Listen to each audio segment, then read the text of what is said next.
Bismillahirrahmanirrahim. Assalamualaikum warahmatullahi wabarakatuh. Kami dari kelompok 10 akan mempresentasikan mengenai inovasi kurikulum dan pembelajaran yang mana beranggotakan saya sendiri, Wafa Nurjanah, kemudian ada Reza Anggana Putra, Ya, perkenalkan nama saya Muhammad Reza Anggana Putra. Kemudian ada Lela. Ya, perkenalkan nama saya Lasari. kemudian ada Dali. Perkenalkan, nama saya Dalih Nurdiansah. Ya baik, mungkin untuk perkenalannya cukup sekian. Mungkin langsung saja di next. Nah, yang pertama di sini ada inovasi. Apa sih itu inovasi? Nah, menurut Undang-Undang Nomor 19 Tahun 2002, inovasi ini merupakan kegiatan penelitian, pengembangan, dan ataupun perekayasaan yang dilakukan dengan tujuan melakukan pengembangan penerapan praktis nilai dan konteks ilmu pengetahuan yang baru, ataupun cara baru untuk menerapkan ilmu pengetahuan dan teknologi yang sudah ada ke dalam produk ataupun proses produksinya. Nah, kemudian untuk pengertian inovasi menurut para ahli itu apa gitu. Nah, ini menurut Everett M. Rogers, ini menyatakan bahwa inovasi ini tuh merupakan sebuah ide, praktik, atau objek yang dianggap baru oleh individu atau unit adopsi lainnya. Kemudian menurut Stephen Robbins, menyatakan bahwa inovasi ini merupakan suatu gagasan baru yang diterapkan untuk memprakarsai atau memperbaiki suatu produk atau proses dan jasa. Kemudian menurut Santoso Hamid Jojo ini menyatakan bahwa inovasi ini merupakan suatu perubahan yang baru dan secara kualitatif berbeda dari hal yang ada sebelumnya dan sengaja diusahakan untuk meningkatkan kemampuan guna mencapai tujuan tertentu termasuk dalam bidang pendidikan. Nah, kemudian di sini ada menurut Matthew B. Miles yang merupakan inovasi ini merupakan suatu perubahan yang sifatnya ini khusus, yang mana memiliki nuansa kebaruan dan disengaja melalui suatu program yang jelas dan direncanakan terlebih dahulu, serta dirancang untuk mencapai tujuan yang diharapkan dari suatu sistem tertentu.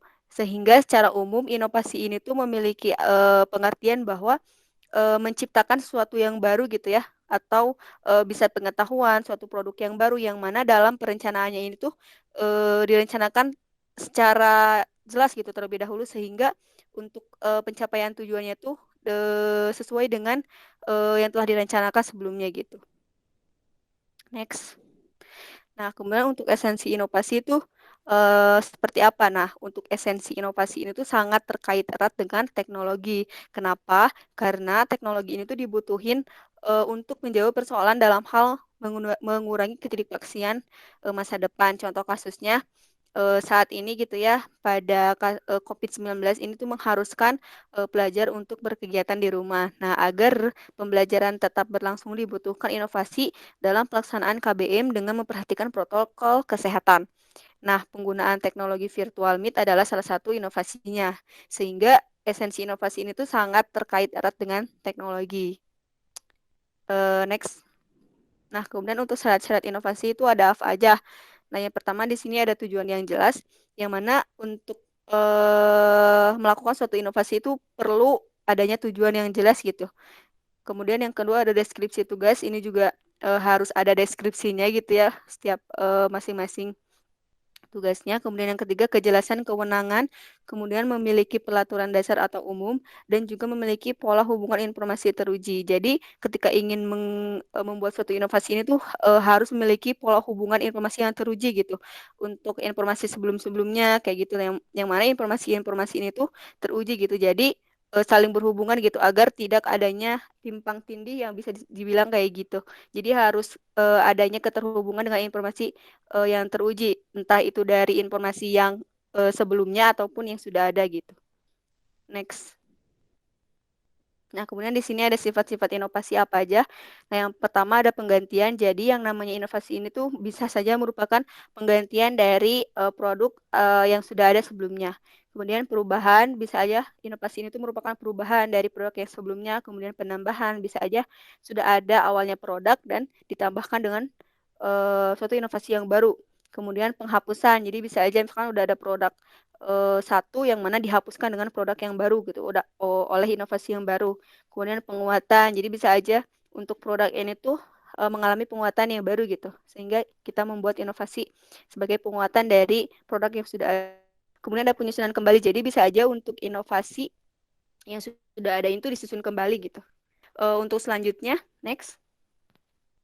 Nah, di sini ada inovasi ini tuh perlu disebarluaskan gitu, yang mana prosesnya itu disebut dengan difusi, yang mana akan dijelaskan oleh rekan saya. Silakan Lela.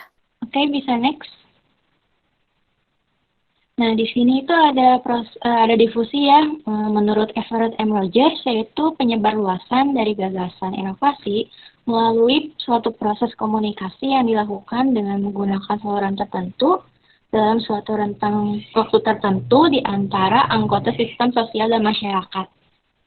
Lalu selanjutnya yaitu ada ciri-ciri inovasi yang yang pertama itu ada esensi inovasi itu tersendiri terkait dengan teknologi. Nah, di sini kan dalam radar tertentu makna inovasi itu sering identik dengan teknologi yang digunakan. Nah, teknologi adalah suatu desain aksi kegiatan yang ditempuh guna mengurangi ketidakpastian dalam hubungan sebab akibat dari hasil yang ingin dicapai. Lalu yang kedua ada saluran komunikasi, yaitu melalui proses difusi. Yang ketiga yaitu waktu dan proses penerimaan lebih efektif. Yang keempat yaitu sistem sosial terkait dengan upaya penyebarluasan inovasi. Next. Nah, di sini itu ada ciri-ciri inovasi menurut pendapat Matthew B. Miles, yaitu yang pertama memiliki kekhasan atau khusus, yang artinya suatu inovasi akan memiliki ciri yang khas dalam arti ide, program, tatanan, sistem, termasuk kemungkinan hasil yang diharapkan. Nah, lalu yang kedua yaitu memiliki ciri atau unsur kebaruan. Nah, suatu inovasi itu memiliki karakteristik sebagai buah karya dan buah pikir yang memiliki kadar orisinalitas dan kebaruan. Lalu yang ketiga, melalui program yang terencana. Nah, suatu kegiatan inovasi itu dipersiapkan secara matang dengan program yang jelas dan terencana terlebih dahulu. Nah, yang keempat itu memiliki tujuan.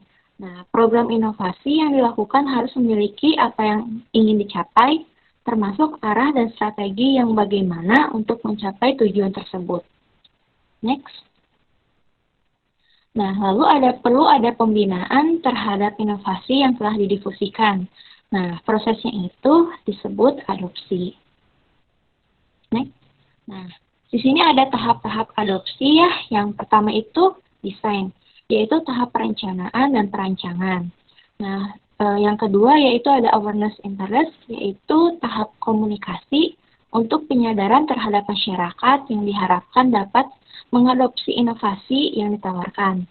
Nah, yang ketiga itu ada evaluation, yaitu melakukan kajian atau evaluasi terhadap kemungkinan pro, kontra, ataupun kajian terhadap masyarakat yang menerima atau menolak. Nah, yang keempat yaitu ada trial, yaitu uji coba atas produk inovasi tersebut untuk melihat sampai sejauh mana kemungkinan diterima atau ditolaknya inovasi kepada target sistem. Nah, untuk selanjutnya akan dijelaskan oleh rekan saya yaitu Dalih. Oke, selanjutnya contoh produk dari bidang inovasi ilmu komputer ini. Yang pertama ada bahasa Python. Bahasa pemrograman dibuat dengan keunggulan yaitu begitu luasnya library yang disediakan dibandingkan bahasa pemrograman yang ada sebelumnya seperti C++ ataupun Java. Kemudian ada programan Java menggunakan IntelliJ IDE. Kemudian membuat programmer lebih nyaman dan cepat dalam menulis program Java dibandingkan dengan menggunakan CMD dengan fitur text editor dan debugger tool dan lain sebagainya. Next. Kemudian contoh yang kedua, proses difusi dari produk tadi yaitu Python dan IDE IntelliJ dilakukan dengan proses pemasaran yang adanya di situs-situs penyedia pengunduhan agar bisa digunakan kepada publik di seluruh dunia. Kemudian adopsi juga dilakukan dengan pengajaran di kurikulum pendidikan ilmu komputer UPI, juga berbagai perusahaan-perusahaan yang menggunakan Python, contohnya Google, ataupun pengguna IDE IntelliJ oleh programmer. Kemudian ada hambatan dalam mencari inovasi ini, ada mental block barrier, yaitu hambatan yang lebih disebabkan oleh sikap mental atau disebabkan oleh pemikiran kita atau mindset. Kemudian ada kultur blok atau hambatan budaya. Di sini disebabkan oleh kebiasaan kita dalam sehari-hari. Kemudian ada sosial blok, hambatan sosial, hambatan inovasi sebagai akibat dari faktor sosial dan peranata masyarakat sekitar, yaitu diakibatkan oleh lingkungan tempat dia tinggal. Next, kemudian bagaimana kaitan antara inovasi dan kurikulum serta pembelajarannya? Inovasi kurikulum dan pembelajaran diartikan sebagai suatu ide, gagasan, atau tindakan tertentu dalam bidang kurikulum dan pembelajaran yang dianggap baru untuk memecahkan masalah pendidikan. Next, dalam tahapan pembentukan inovasi ada beberapa tahap yang perlu dilalui. Yang pertama ada tahap pengetahuan, yaitu pengumpulan data dan penelitian. Kemudian ada tahap bujukan, yaitu diskusi antara pihak ini pengaju dengan beberapa pendukung. Kemudian ada tahap pengambilan keputusan ketika seluruh pendukung, ada pendukung baik sumber daya manusia maupun sumber daya alamnya. Kemudian ada tahap implementasi, yaitu pengimplementasian ide. Kemudian ada tahap konfirmasi. Selanjutnya akan dijelaskan oleh Saudara Reja. Baik, kemudian kita masuk ke dalam ruang lingkup inovasi pembelajaran dan kurikulum. Pertama, ruang lingkup di dalam manajemen pendidikan. Dari mulai yang paling atas, yaitu dari Kementerian Pendidikan, bagaimana dia menginovasikan berbagai kebijakan terkait dengan kebijakan pendidikan sampai ke tingkat KBM, yaitu dari gurunya, yaitu bagaimana guru memberi inovasi dalam hal metode pembelajaran. Berikutnya metodologi pengajaran. Nah, itu seperti yang saya jelaskan tadi ketika pembelajaran KBM. Kemudian dari segi pengembangan media, bagaimana media yang digunakan oleh guru itu diinovasikan serta sumber belajarnya. Kemudian inovasi dalam pelatihan guru serta inovasi dalam implementasi kurikulum. Berikutnya, kegiatan inovasi pendidikan yang melibatkan sistem sosial. Pertama, ada batasan pelaksanaan inovasi. Jadi, inovasi yang digunakan memiliki sebuah batasan. Mungkin di dalam ruang lingkup tertentu inovasi tersebut cocok, tapi di dalam ruang lingkup yang lain inovasi yang digunakan kurang cocok. Jadi ada batasan. Berikutnya ada ukuran dan kewilayahan. Jadi dari segi ukuran inovasinya seberapa besar serta wilayah mungkin di suatu wilayah inovasinya bagus digunakan, di wilayah lain belum tentu. Berikutnya dari inovasi kelengkapan fasilitas. Jadi inovasi melihat juga fasilitas yang tersedia. Jadi kita jangan membuat inovasi dengan menggunakan fasilitas yang tidak ada.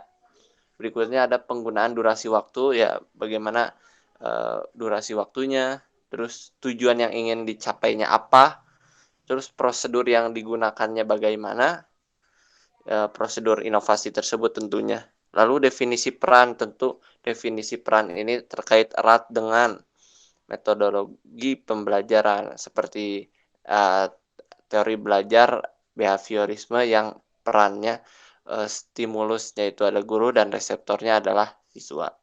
Berikutnya ada kondisi normatif dari lingkungannya, struktur sosialnya juga, serta metode sosialisasi yang kaitan erat dengan sosialisasi difusi inovasi pendidikan.